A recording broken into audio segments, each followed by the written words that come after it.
Hey guys, welcome to SMA. In this episode we're going to take a look at a couple of different things this week. Try to get as much information over to you about the scale modeling world as we possibly can with one camera. That's kind of boring.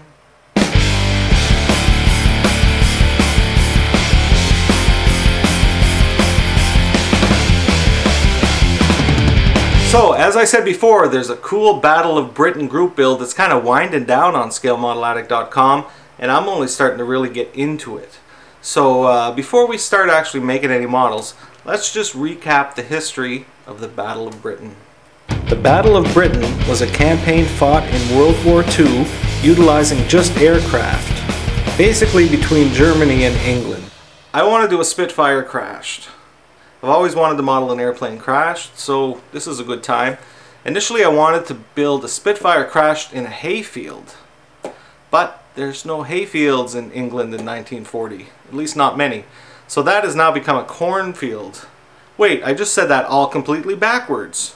I meant cornfield first and hayfield second. Anyways, let's go over to the bench and stop all this chattering and actually build a model. Hey, so I'm going to start with a Tamiya Tilly. This is just kind of part of the diorama that I'm figuring on building, and it's a nice little kit. Might as well start with that.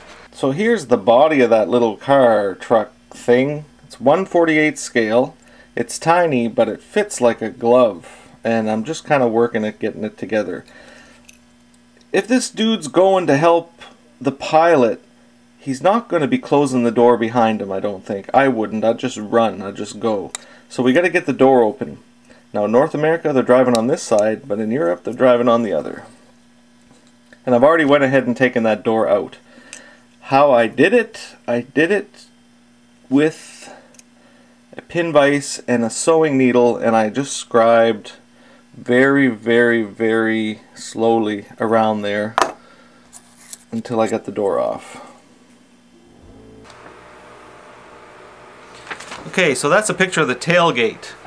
I'm thinking about modeling the tailgate open. I've got some little tiny chain, and I've also got this 1/48 set of stowage. So why not? The truck went to pick up some oil drums or gas tanks, and on his way back to the airfield he sees the Spitfire going down and he goes after it. And he was loaded to the point where they opened up the tailgate to get that second drum in. I've done it on a truck before. I'm sure they did too. This is basswood strip from Michael's, and it was 1/8 of an inch thick, and I thinned it down on the palm sander. So I'm going to glue this on, and then once it's glued I'll either cut or scribe some lines so it looks like a plank. And then I can weather this to look like old wood, and then chip the paint on it or something. I don't know. It's a small detail, but wood is good. And it rhymes. Alright.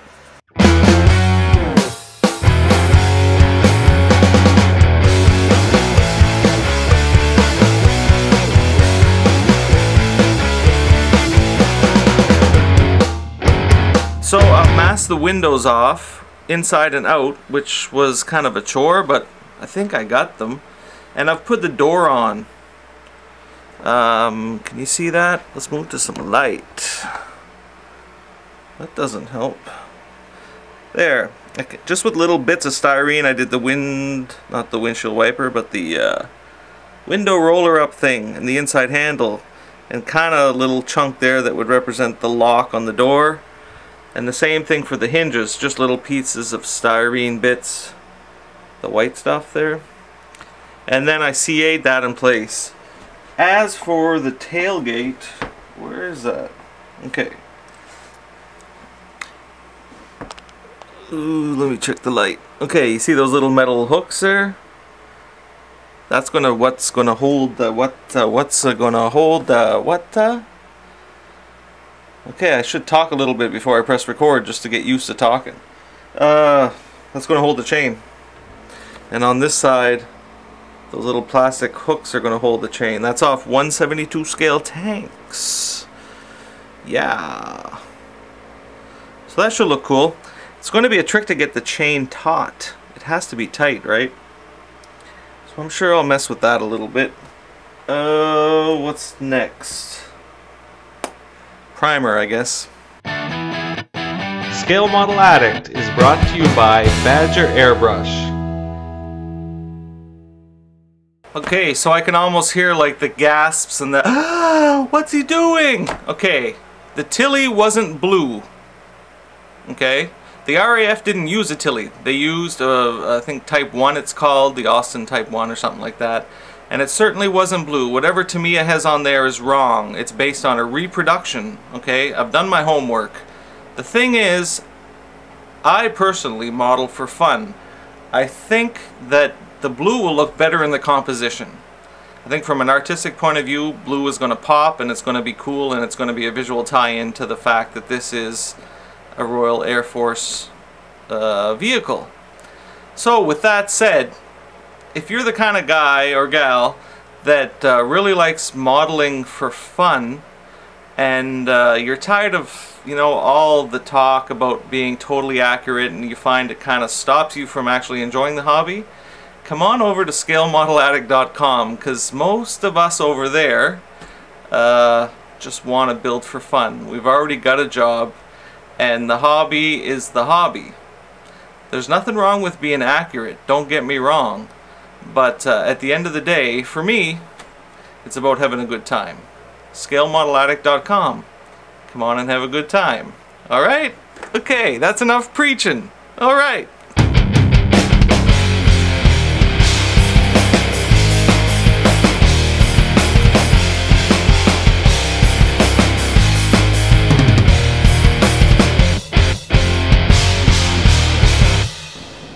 Okay, while I let that future dry on the Tilly, I'm going to put together a couple of pieces of stowage, namely a couple of those and 4 of those, just like that.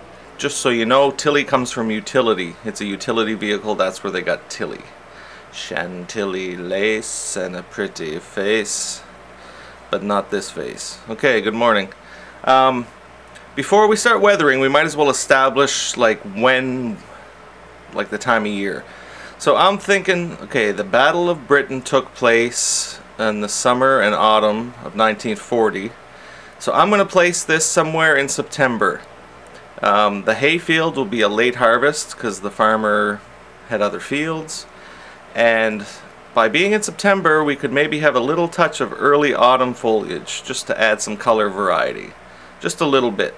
Also, it's dry and dusty, but it's not like the desert, so there could be a mud puddle or two. I know it rained here overnight, but it's really warm out today, so there's dust and there's still mud puddles. Just to kind of broaden the scope of weathering that I can do on this and have a little bit more fun with it. So we're going to weather the Tilly.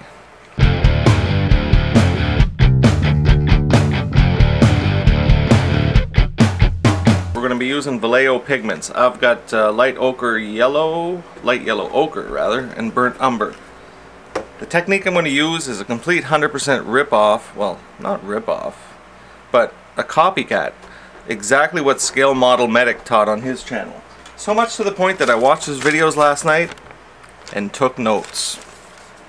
So, if you want to see a great tutorial for this, check out ScaleModelMedic's channel.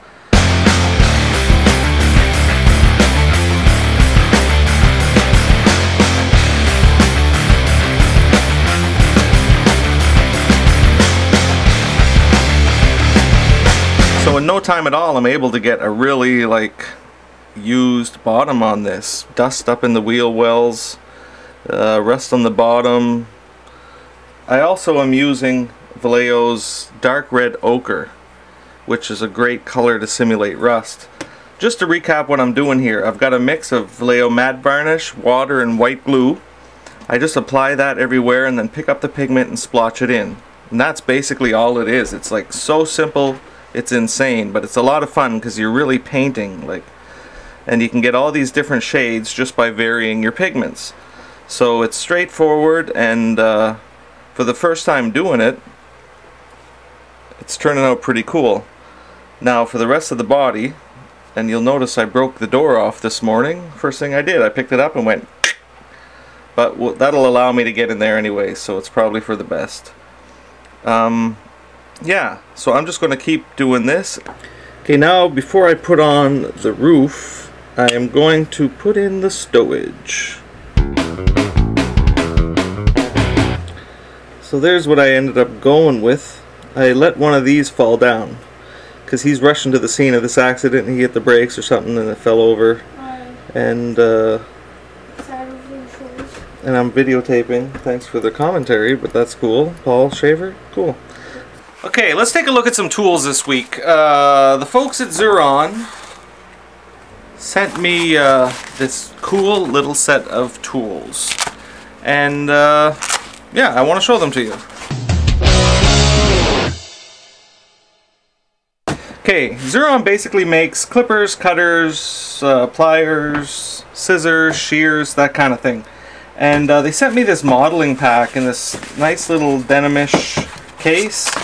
And inside there was a set of needle nose plier type things. What's cool about this is that there's no teeth on there, like it's smooth, so you could pick up tiny little stuff and not mark it. Also, these little set of scissors.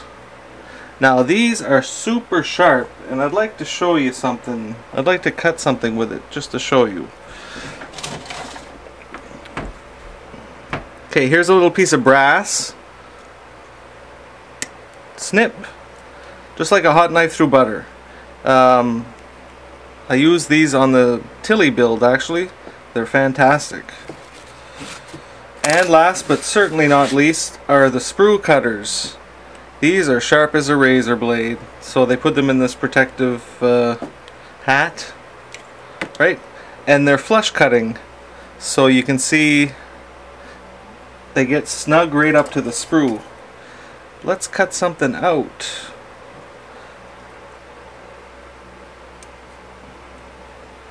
How about this part?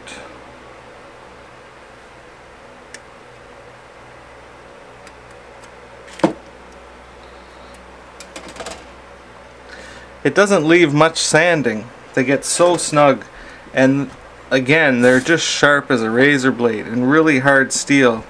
Of course you're going through plastic, but yeah, very nice. So yeah, as far as review goes, these are awesome. I give them a rating of awesome. They're built for the job. It's not like you're taking wire cutters and kind of using them to cut your sprues. And a lot safer than using just a big kind of knife to, because once that gets dull, that can slide and do some damage, believe me. Xuron tools are available at elmcityhobbies.com. Scale Model Addict is brought to you by Elm City Hobbies. So that wraps up the Tilly portion of the build. Now it's time to get on to the Spitfire. So I'm going to kind of reset the desk, clean up a bit, and then get working on the Spitfire. In the meantime, you can check out a little photo montage of the Tamiya 1/48 scale Austin Tilly in totally non-authentic blue. See you in a bit. God bless.